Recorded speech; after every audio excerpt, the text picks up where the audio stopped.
আসসালামু আলাইকুম। Hello everyone, welcome back to অর্ণবসা ইউটিউব চ্যানেল। সো বলতে বলতে বিচের ধারে চলে এসেছি।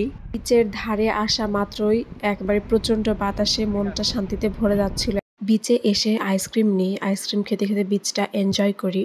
আমি যতটা সাহস নিয়ে বিচে আসছিলাম, বিচে আসার পর আমি মানে সাহস হারাই ফেলছি পুরা। আমি বিচে এসে শুধুমাত্র পা ভিজানো ছাড়া কোনো কিছু করি নাই।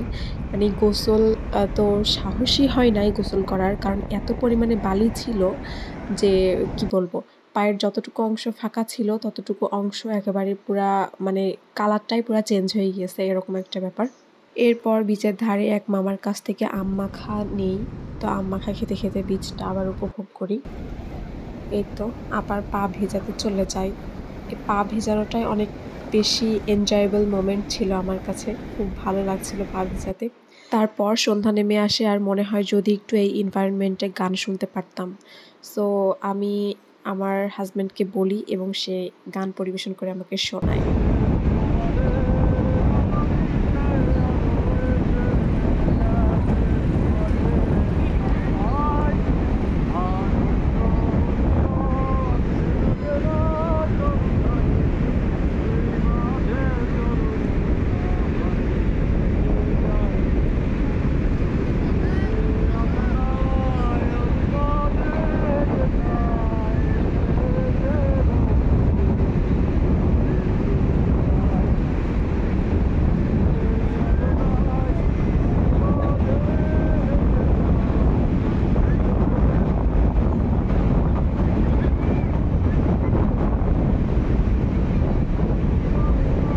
যদিও সমুদ্রের গর্জনের কারণে ভয়েসটা সেরকম আসছিল না, তারপরও আমি যতটুকু পেরেছি চেষ্টা করেছি তুলে ধরার জন্য।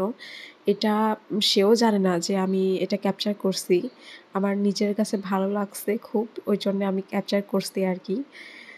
সো আপনারা অবশ্যই কমেন্ট করে জানাবেন যে কেমন হয়েছে। এরপর আমরা চেঞ্জ করার জন্য রুমের দিকে যাচ্ছিলাম, তখন একটা দোকানে এরকম পার্লের কিছু জুয়েলারি দেখি, সেগুলো এখানে দেখাচ্ছিলাম আর কি।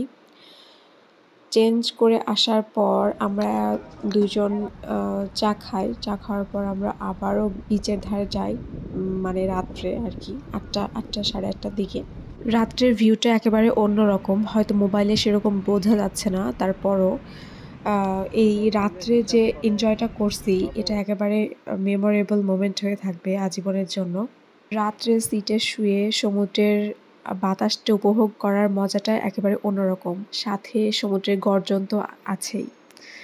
সো ওখান থেকে আমরা প্রায় রাত ১১টা ১১:৩০ পর্যন্ত ওখানে ছিলাম। তারপর 11:30টার দিকে আমরা রেস্টুরেন্টে আসি, একটু খাওয়া দাওয়া করি।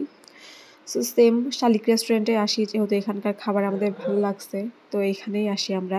এই রেস্টুরেন্টটা মেবি অনেক পপুলার, রেস্টুরেন্টে অনেক মানুষ ছিল। ওদের খাবারের কোয়ালিটি এবং ডেকোরেশন আলহামদুলিল্লাহ ভালো ছিল। তো প্রথমে আমরা নান এবং গ্রিল অর্ডার করি, এরপর সাদা ভাত, তারপর ২ রকমের ভর্তা আর কোরাল ফিশ অর্ডার করি।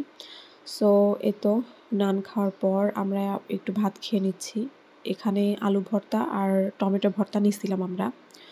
তো আলু ভর্তা টমেটো ভর্তা মোটামুটি বেশ ভালো ছিল। দেন কোরাল ফিশটা একটু টেস্ট করি, কোরাল ফিশটাও বেশ মজাদার ছিল। সো নান খাওয়ার পর ভাত খাওয়ার রুচিটা একেবারে শেষ হয়ে গেছিল। শেষে একটু লেবুতে লবণ মাখিয়ে খাই, এটা খাবার হজমে সহায়তা করে অনেক বেশি। এরপর খাওয়া দাওয়া শেষ করে আমরা রুমে চলে আসি। আজকের ভিডিও এই পর্যন্ত। যদি ভালো লাগে তাহলে অবশ্যই লাইক কমেন্ট এবং শেয়ার করবেন এবং আমার চ্যানেলটিকে সাবস্ক্রাইব করে আমার পাশেই থাকবেন। আল্লাহ হাফেজ।